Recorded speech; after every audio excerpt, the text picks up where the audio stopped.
Hey everyone, welcome back to my study vlog. Today I'm going through some practice questions about intervention related to the licensed clinical social worker exam. Don't forget to check out the resources in my bio and subscribe so that you don't miss out on more study vlogs just like this.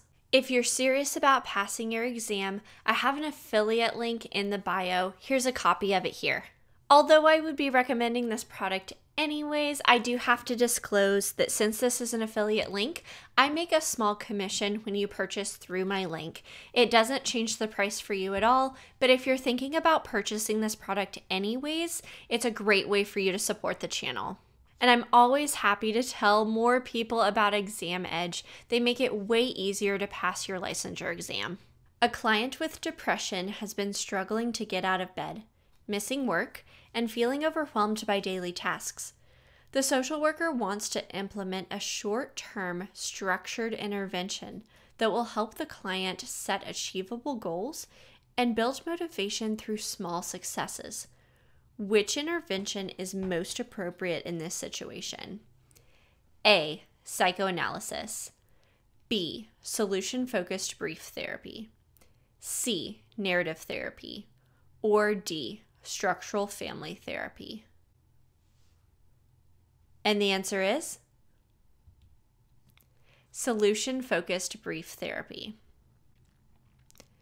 Solution-focused brief therapy, sometimes abbreviated SFBT, is a goal-oriented, strengths-based intervention that emphasizes small, concrete steps towards change.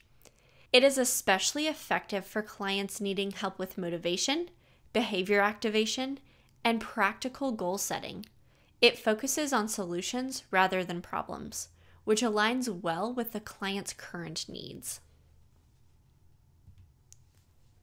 A social worker is working with a couple experiencing frequent arguments and emotional distance. During sessions, the social worker observes negative communication patterns, such as blame and defensiveness. The couple is motivated to improve their relationship, but struggles to communicate effectively. Which intervention should the social worker implement first to support this couple? A. Teach active listening and communication skills. B. Explore each partner's family of origin issues. C. Assign individual journaling exercises about relationship expectations. Or D. Refer the couple to a support group for married partners. And the answer is A. Teach active listening and communication skills. In couples work, it is critical to establish healthy communication patterns early on, especially when conflict and emotional disconnection are present. Teaching active listening, reducing defensiveness, and building constructive dialogue are foundational steps in most couples therapy approaches and support more productive work on deeper issues later. A social worker in an emergency department meets with a client who is brought in after a suicide attempt. The client expresses shame, emotional exhaustion, and says, "I just don't see the point of anything anymore." What is the social worker's immediate intervention priority? A. Explore the client's history of childhood trauma. B. Refer the client to a long-term therapy group. C. Establish the client's current level of risk and ensure safety. Or D. Discuss the client's goals for recovery and meaning making. And the answer is C. Establish the client's current level of risk and ensure safety. In crisis situations, especially following a suicide attempt, the top priority is to assess current risk, ensure the client's immediate safety, and determine whether emergency psychiatric care or hospitalization is necessary. Once stability is achieved, deeper therapeutic work can follow. A social worker is working with an adult client who has a history of childhood physical abuse. The client reports frequent nightmares, hypervigilance, and difficulty trusting others.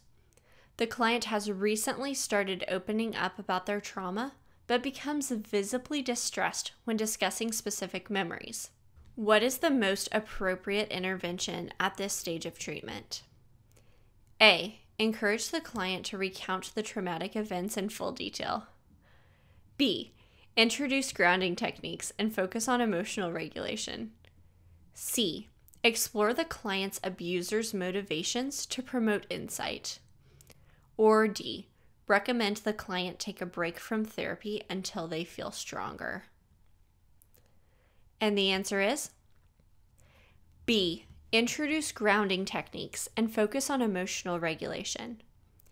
In trauma-informed care, it is essential to prioritize safety and stabilization before processing trauma content in depth.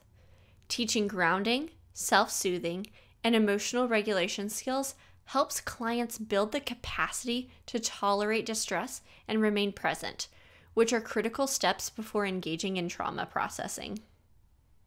A social worker is treating a 10-year-old child who has been experiencing anxiety, nightmares, and avoidance behaviors after witnessing domestic violence.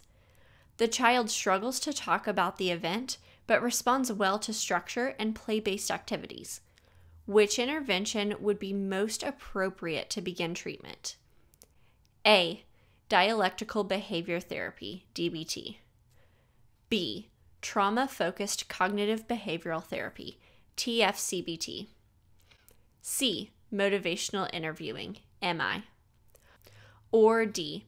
Eye movement desensitization and reprocessing, EMDR. And the answer is B. Trauma-focused cognitive behavioral therapy, TFCBT. TFCBT is a well-established, evidence-based intervention designed specifically for children and adolescents experiencing trauma-related symptoms. It incorporates cognitive behavioral strategies, gradual trauma processing, and parental involvement, often using developmentally appropriate tools like play and storytelling.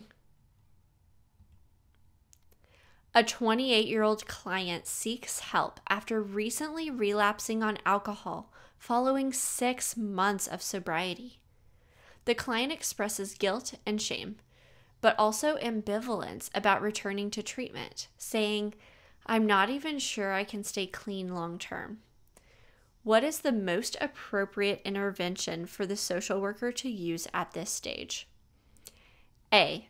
Confront the client about the consequences of continued substance use. B. Recommend a structured inpatient program immediately. C. Use motivational interviewing to explore the client's ambivalence. Or D.